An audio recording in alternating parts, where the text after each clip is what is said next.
கள்ளக்குறிச்சி சட்டமன்ற தொகுதி 2026 சட்டமன்ற தேர்தலில் இங்கே யார் வெற்றி பெறுவா, திமுகவா அதிமுகவா? கடந்த 15 வருஷமாகவே இந்த இடம் அதிமுகவுடைய ஒரு அசைக்க முடியாத கோட்டையாக இருக்குங்க. திமுகவால் ஒன்றுமே பண்ண முடியல. கூட்டணியிட்டு போட்டியிட்டாலும் சரி, அவங்களுடைய தோழமை கட்சிகள் வந்தாலும் சரி, இல்லை அவங்க வந்தாலும் சரி, அதிமுக ஒன்றுமே பண்ண முடியல. அவ்வளோ ஸ்ட்ராங்காக இருக்கிறாங்க இந்த இடம். சரி, ஃபஸ்ட்டு இந்த கள்ளக்குறிச்சி அப்படின்னாலே இப்போ நாடு முழுக்க ஒரு அதிர்வலையை உண்டாக்குச்சு. இந்த கள்ளக்குறிச்சி கள்ளசாராய விவகாரம், இன்னொரு பக்கம் கலவரம் அப்படிங்கிறது நிறைய நடந்திருக்கு ரீசெண்ட் டைம்ஸில். ஒரு ஃபேமஸான ஒரு இடமா இருந்தாலுமே, டூரிஸ்ட் அட்ராக்ஷனான ஒரு இடம் அப்படி இருந்தாலுமே நிறைய நெகட்டிவ்ஸும் இருக்குது இந்த இடத்துக்கு. அட் த சேம் டைம் ஊட்டி போயிருப்பீங்க, கொடைக்கானல் போயிருப்பீங்க, ஏற்காடு போயிருப்பீங்க, கள்ளக்குறிச்சி ஒரு வாட்டி போய் பாருங்கள். அவ்வளோ அழகான அந்த கல்வராயன் ஹில்ஸு கீழே அவ்வளோ சூப்பராக இருக்குமா. அந்த பக்கம் நீர்வீழ்ச்சிகள், ஒரு பக்கம் மலை, விவசாயம், அவ்வளோ சூப்பரு. இங்கே வந்து இந்த மர சிற்பங்கள், சிலைகள் செய்கிறதெல்லாம் வந்து கள்ளக்குறிச்சியில் ரொம்பவே ஃபேமஸ்ஸு. அப்புறம் கோமுகி ரிவர் இருக்குது. ரிவர்ஸ் எந்த பக்கம் திரும்பினாலும் பச்சை பசேல்னு இருக்கும். அண்ட் முக்கியமாக ஒரு விஷயம், விவசாயம் தான் இங்கே வந்து ஒரு பிரதான தொழிலாகவே வந்து இருக்குது. இங்கே இருக்கக்கூடிய அரிசிகளை வெளிநாடுக்கு எக்ஸ்போர்ட் பண்ணுறாங்கன்னா பார்த்துக்கோங்களேன். அந்தளவுக்கு வந்து அரிசி, நம்ம கரும்பு சாகுபடி இதெல்லாம் வந்து அதிகமாகவே நடக்குது. அப்படி விவசாயிகள் நிறைந்த ஒரு இடம் அப்படின்னு பார்க்கும்போது டிமாண்ட்ஸ் அதிகமாக இருக்கும்ல. சரி, இந்த இடம் கள்ளக்குறிச்சி ஒரு ரிசர்வ்டு தனி தொகுதிங்க. இந்த இடத்துல திமுக எப்படியாவது இந்த வாட்டி ஜெயிச்சே ஆகணும் அப்படின்னு ஒரு வெறி கொண்டு இருக்கிறாங்க. ஆனால் அதிமுக ஹேட்ரிக் அடிச்சிருக்கிறாங்க கடந்த 3 எலெக்ஷனில். குறிப்பாக 2011 பார்த்தோம் அப்படின்னா 50,000 ஓட்டில் மெஜாரிட்டியாக வந்து வின் பண்ணியிருக்கிறாங்க அதிமுக.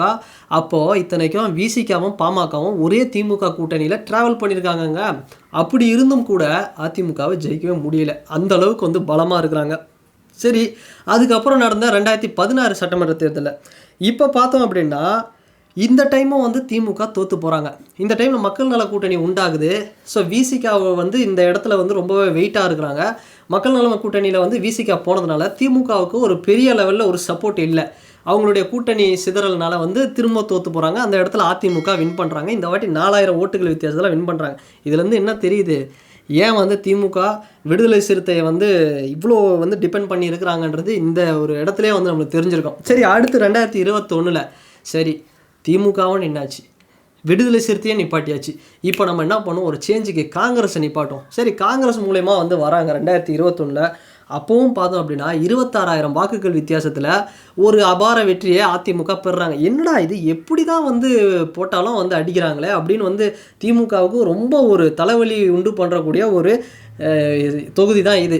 இப்போ இந்த கள்ளக்குறிச்சி கள்ளசாராயம் மேட்ரு கூட பார்த்தோம் அப்படின்னா திமுக மேலே நிறைய விமர்சனங்கள் இருக்குது. அப்போ 2026 பார்த்தோம்னா இது வந்து திமுகவுக்கு ஜெயிக்குமா ஜெயிக்காதா அப்படிங்கிற ஒரு கேள்வி 50-50 தான் வந்து இருக்குங்க. சரி, எது எப்படி இப்போ 2026 நிலவரம் எப்படி இருக்குது இந்த தொகுதியில், அதை வந்து நம்ம ஃபஸ்ட்டு பார்த்தோம் அப்படின்னா, ஃபஸ்ட்டு இந்த கலா நிலவரத்தின்படி இப்போ புதுசாக நம்ம டிவிக்கே வந்திருக்கிறாங்க. நாம் தமிழர் ஆல்ரெடி போன எலெக்ஷனில் 2021 சட்டமன்ற தேர்தலில் கள்ளக்குறிச்சி தொகுதியில் ஒரு 16,000 வாக்குகள் வந்து வாங்கியிருந்தாங்க. அது இப்போ கொஞ்சம் கம்மியாகிறதுக்கும் வாய்ப்பு இருக்குது. அது எப்படின்னு தெரியல, போக போக தான் தெரியும்.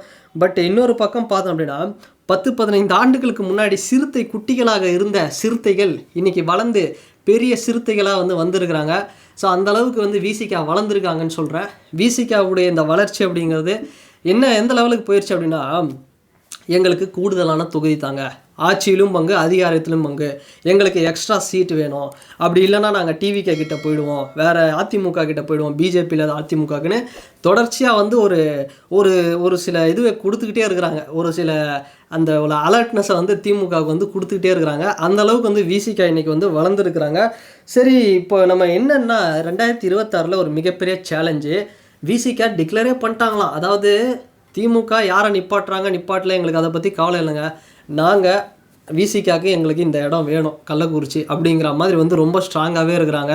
ஸோ அந்த வகையில் பார்க்கும்போது விசிகாவில் திராவிட மணி அப்படிங்கிற ஒரு கேண்டிடேட் வந்து இந்த இடத்துல தன்னை வந்து ஒரு எம்எல்ஏ கேண்டிடேட் லெவலுக்கு வந்து தொகுதியில் பிரபலப்படுத்திட்டு இருக்கிறாருன்னா பார்த்துக்கோங்களேன். சரி, இந்த பக்கம் என்னடா இது, திமுக அதிமுகவுக்கு தான்டா சண்டை அப்படின்னு பார்த்தா, இந்த பக்கம் திமுகவுக்கும் விசிகாக்குள்ளேயே வந்து ஒரு சின்ன ஒரு புகைச்சல் வந்து ஏற்பட்டிருக்கு. அதுக்கு காரணம் திமுகவில் இருக்கக்கூடிய அந்த மாவட்டத்துடைய அந்த ஊராட்சி குழு தலைவராக இருக்கக்கூடிய புவனேஸ்வரி பெருமாள். இவங்க வந்து பார்த்தோம் அப்படின்னா அந்த கள்ளக்குறிச்சி மாவட்டத்தில் இருக்கக்கூடிய ரிஷிவந்தியம் தொகுதியுடைய எம்எல்ஏ இருக்காருங்களா. ஸோ அவருடைய வந்து ரொம்ப நெருக்கமானவங்க, வசந்த் கார்த்திகேயன் எம்எல்ஏவுடைய கொஞ்சம் நெருக்கமானவங்க. அதனால் அவருடைய சிபாரிசின் பெயரில் இவங்களுக்கு வந்து இவங்களை வந்து கொடுக்கணும் இந்த இடத்துல எம்எல்ஏ அப்படிங்கிற மாதிரி ஒரு டாக்ஸ் வந்து போயிட்டு இருந்தாலுமே விசிகா விட்டுறதா இல்லை. அது எப்படிங்க, நாங்கள் விட மாட்டோங்க, நாங்கள் வந்தே தீருவோங்க, இந்த வாட்டி வந்து நாங்கள் போட்டியிட்டே ஆகணுங்க அப்படிங்கிற மாதிரி திராவிட மணின்றவர் ஆல்ரெடி அவர் மேலே வந்து கனியாமுத்தூர் ப்ரைவேட் ஸ்கூலில் ஒரு கலவரம் நடந்தது. அந்த கலவரத்தில் வந்து பார்த்தோம்னா 2022 நடந்திருக்கு இந்த கலவரம். அந்த கலவரத்தில் அவர் கொஞ்சம் இன்வால்வ் ஆகிருக்கிறாரு. சரி, அந்த கலவரத்தில் பண்ண சம்பவத்துக்காக அந்த பாவங்களை போக்குவதற்காக சரி நானே வந்து கண்டெஸ்ட் பண்ணி மக்கள்கிட்ட வந்து நல்ல பேர் எடுக்கிறேன், எனக்கு இறங்கி ஒரு சில வேலை பண்ணிகிட்ருக்கிறாரு. ஸோ இதை பார்த்த புவனேஸ்வரி என்ன பண்ணியிருக்கிறாங்க அப்படின்னா, சரி என்னதான் இருந்தாலும் எம்எல்ஏ வசந்தம் கார்த்திகேயன் சொல்கிறது தான் ஃபைனலு, அதனால் அவர் யாரை ஃபிக்ஸ் பண்ணுறாங்களோ அப்படிங்கிற மாதிரி வந்து ஒரு மைண்ட் செட்டில் இருக்கிறாங்க. அதனால் திமுகவுக்கும் விசிகாவுக்குமே இந்த இடத்துல வந்து ஒரு கடுமையான போட்டி வந்து போயிட்டுருக்கு. அட் த சேம் டைம் திராவிட மணி அவர்களும் பார்த்தோம்னா, சரி அண்ணன் நான் வந்து இந்த இடத்துல நின்னேன் அப்படின்னா அண்ணன் வசந்தம் கார்த்திகேயனே வந்து இந்த இடத்துல நிற்கிறாரு அப்படின்னு நினச்சி எனக்கு எல்லாம் ஆதரவு தருவாங்க அப்படின்னு வந்து நைஸாக ஒரு இதுவை போட்டுட்டாரு. அதனால் இந்த இடம் பொறுத்த வரைக்கும் விசிகாவை சேர்ந்த திராவிட மணி அவர்களே நிற்கிறதுக்கு அதிகமான வாய்ப்பு இருக்குது. இதை தாண்டி காங்கிரஸ் கட்சியிலையும் பார்த்தோம்னா பெரிய லெவலில் ஒரு பெரிய போட்டி அப்படிங்கிறது போயிட்டுருக்கு. ஏன்னா காங்கிரஸ் சைடில் இருந்தால் வந்து நாங்கள் யாராவது வந்து நிப்பாட்டணும், எங்களுக்கு வந்து இந்த இடம் வேணும் அப்படிங்கிற மாதிரி அவங்களும் வந்து ஒரு பக்கம் ப்ரெஷர் பண்ணிகிட்ருக்காங்க. அப்போ திமுகக்குள்ளே திமுக விசிகா காங்கிரஸ்னு ஒரு கடுமையான ஒரு போட்டி போயிட்டுருக்கு. இந்த போட்டி நீங்கள் இப்படி வந்து பண்ணிங்கன்னா நாங்கள் இந்த பக்கம் ஒன்று பண்ணுவோங்க அப்படின்னு இங்கே சிட்டிங் எம்எல்ஏவாக இருக்கக்கூடிய செந்தில்குமார் அப்படிங்கிறவர் லாஸ்ட் டைமில் வந்து ஒரு பெரிய லெவலில் வின் பண்ணார். 2021 சட்டமன்ற தேர்தலில் திமுகவை வந்து தோக்கடித்த ஒரு சிட்டிங் எம்எல்ஏ 24,000 வாக்குகள் வித்தியாசத்தில் வந்து வின் பண்ணார். சரி, அதிமுகலேருந்து ஒரு பிரபலமான ஒரு ஃபேஸு, ஸ்ட்ராங்கான ஒரு கேண்டிடேட் அப்படின்னு சொல்லலாம் கள்ளக்குறிச்சியை பொறுத்த வரைக்கும். இவர் வந்து பேசிக்கலி பார்த்தோம் அப்படின்னா ஒரு பெயிண்டருங்க.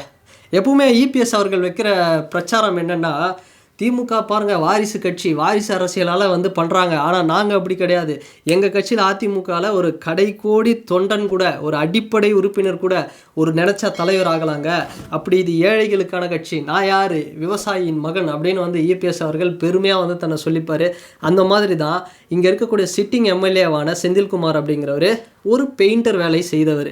அவருக்கு இந்த இடத்துல வந்து ஒரு பொறுப்பு கொடுத்து இன்றைக்கி ஒரு எம்எல்ஏவாக இருக்கிறாரு. பார்த்தீங்களா, ஒரு ஏழை மகனை வந்து நான் வந்து எம்எல்ஏ ஆக்கியிருக்கேன் அப்படின்னு இபிஎஸ் அவர்கள் வந்து சொல்லிட்டு இருக்கிறாரு.